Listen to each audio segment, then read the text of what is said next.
Imagine a massive pipeline connecting American refineries to Canada's immense oil sands. Perhaps Keystone XL was a project that would have entirely eliminated the U.S.'s energy requirements. Although Canada could have supplied it to the U.S., some people believed it was now buried. Donald Trump is discussing bringing it back to life in order to address America's energy crisis as U.S. oil reserves decline. In a way, Trump is claiming that Canadian oil is essential to the U.S. However, there are significant issues. Canada's high tariffs. Washington's present trade approach and energy policies are in stark contrast. But is the U.S. truly in need of? Would Trump remove tariffs on Canadian oil for this project? Would Canada export its oil outside of the U.S.? Or would it resurrect such a project in spite of Trump's tariffs? Together, we will learn the answers to all of these intriguing queries and the backstory of the Keystone XL saga. President Donald Trump of the United States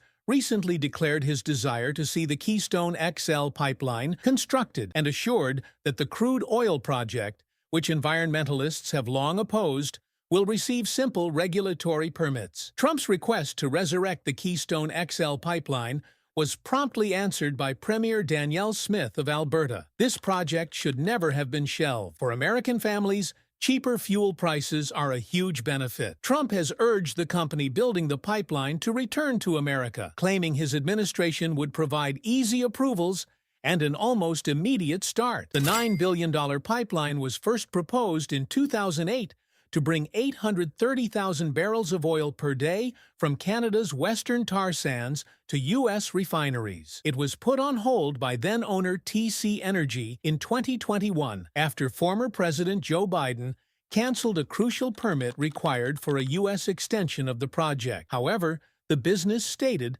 that it was abandoning the project. If not, perhaps another pipeline firm would. Trump shot back, saying, "We want the Keystone XL pipeline built." South Bow Corporation, which broke away from TC Energy Corporation after pursuing Keystone XL for almost 10 years, stated it had no interest in resurrecting portions of the city system across Alberta and Montana. In a statement, South Dakota stated that Trump had already revoked a Biden administration executive order that canceled the pipeline's March 2019 permit. Key permits for South Dakota and Nebraska have already expired, and we are still working with customers to develop options to increase Canadian oil supply to meet the growing demand in the United States. Could possibly restore it to the internet, but Canadians must contend with the possibility of further tariffs on their exports to the U.S., which include a 10% crude oil levy. Trump, who has previously stated that he thinks the U.S. can rely on its own oil and gas resources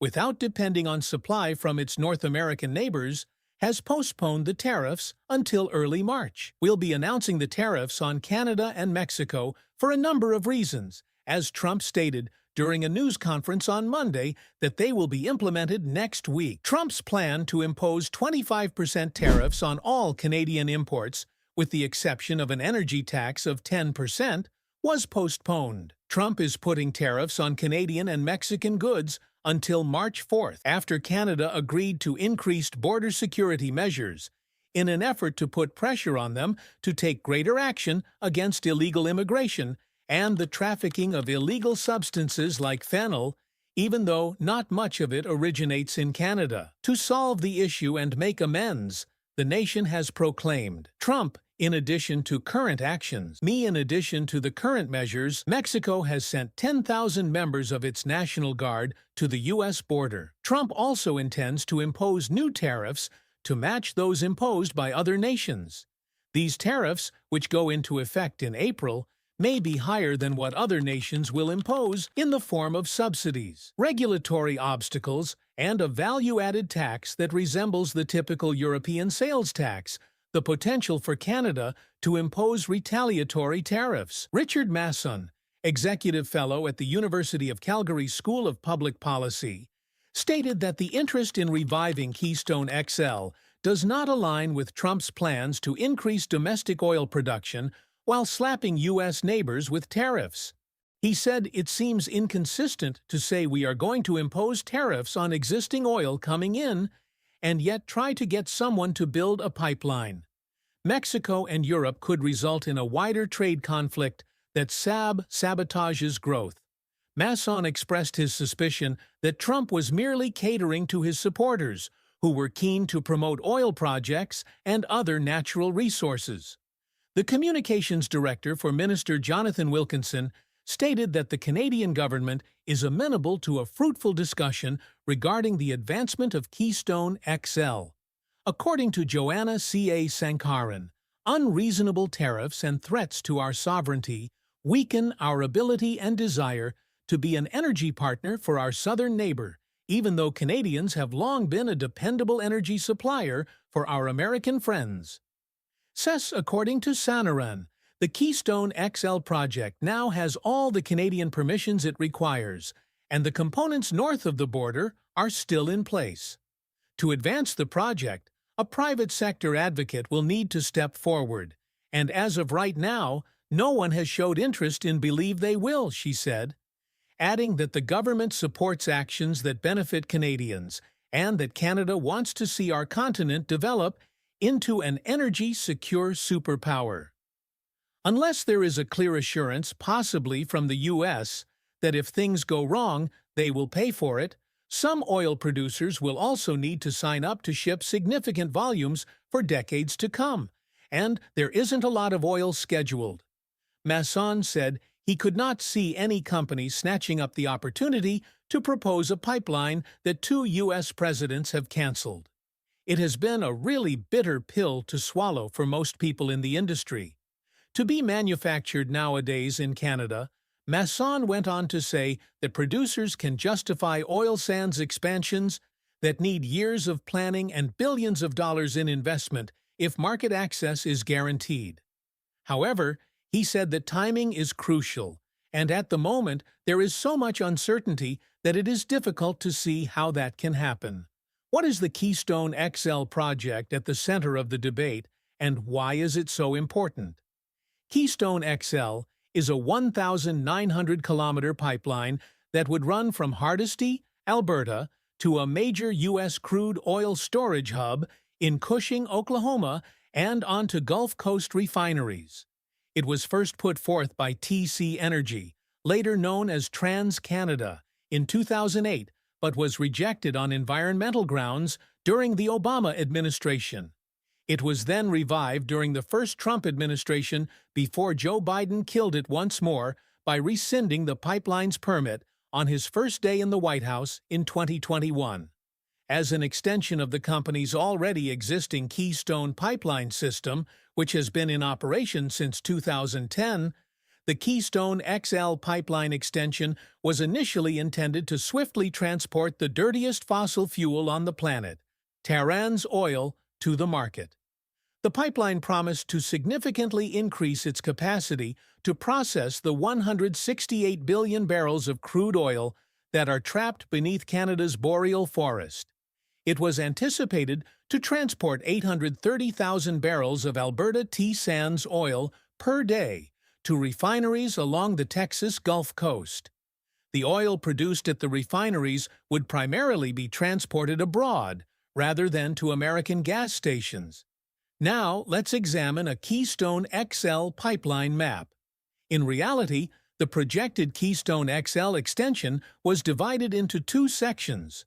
The first, the southern leg, was finished and currently connects Cushing, Oklahoma, and Port Arthur.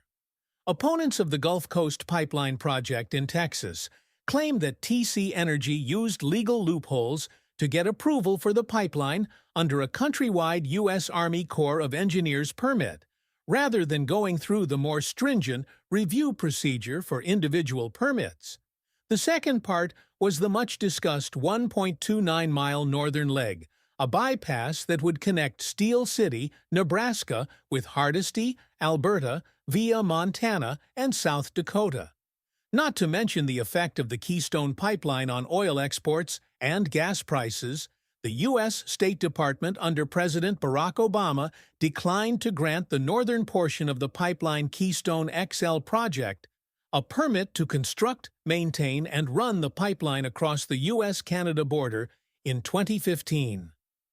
President Trump later granted, and President Biden again revoked the permit. Developing the tar sands would safeguard the nation's energy security and reduce fuel prices in the U.S., according to dirty energy activists. But environmental assessments by both the Obama and the Trump administration determined that the Keystone XL pipeline would not result in lower gas costs. Additionally, NRC and its partners discovered that the majority of the Keystone XL oil will be sent to foreign markets with the help of the 2015 repeal of the export prohibition on crude oil. The United States is one of the top exporters of oil and gas in the world, with oil and gas businesses exporting over 10.7 million barrels of crude oil and refined gasoline daily, more than double what they did 10 years ago. This is in line with an industry trend. Let's examine how the Keystone XL pipeline affects the environment. Tariffs oil is more likely to leak in a pipeline because it is heavier, more corrosive, and more acidic than lighter conventional crude. According to one study, pipelines transporting Tariffs oil in the Midwest states spilled 3 times as much per mile between 2007 and 2010 as the national average for pipelines transporting conventional crude when they went online in 2010. The original Keystone pipeline system from TC Energy has experienced over a dozen leaks. Less than 2 years before the project was eventually completed, a 60-ton, 21,000-gallon geyser of Tariffs oil was released into the air in North Dakota. The Keystone Tariffs pipeline was temporarily closed in late October 2019 due to a leak in North Dakota that allegedly spewed over 378,000 gallons, and the likelihood of a Keystone XL spill has increased. People and wildlife who come into contact with Tariffs oil are exposed to harmful chemicals, and rivers and wetland habitats are particularly vulnerable to spills. Additionally, because sections of pipe are left outside in stockpiles for extended periods of time, leaks can be difficult to find, and cleanup is more difficult when Tariffs oil spills than conventional crude oil because it sinks to the bottom of the waterway almost instantly. The Ogallala Aquifer in Nebraska, which provides drinking water to millions of people and irrigates 30% of America's farmland, is one of the hundreds of rivers, streams, aquifers, and bodies of water that Keystone XL would cross. A leak would have had disastrous effects on the farms and communities that rely on these priceless ecosystems.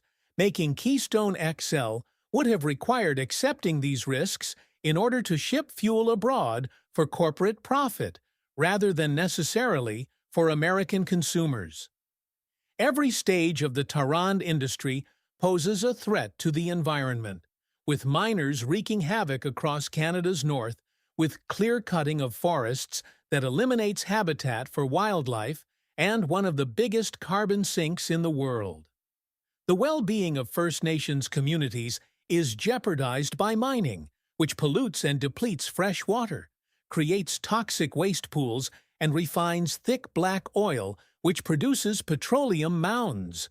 Coke is a dangerous substance that resembles coal. The controversy surrounding the Keystone XL project has mostly focused on its serious environmental effects. In addition, the production and refinement of this oil emits 3 to 4 times the carbon pollution of conventional crude. Environmental advocates, indigenous communities, farmers, small business owners have opposed the pipeline for more than 10 years. One significant demonstration, a historic act of civil disobedience outside the White House in August 2011, led to more than 1,200 arrests. The late civil rights activist Julian Bond, who was one of those detained, stated that this is not a pipeline to America and that it poses a threat to our safety. If it spills poison on the way, unions, prominent people like former President Jimmy Carter and Archbishop Desmond Tutu, as well as top scientists and economists, have also condemned the project. In 2014, during a 30-day public comment period, the United States State Department received over 2 million comments calling for the rejection of Keystone XL.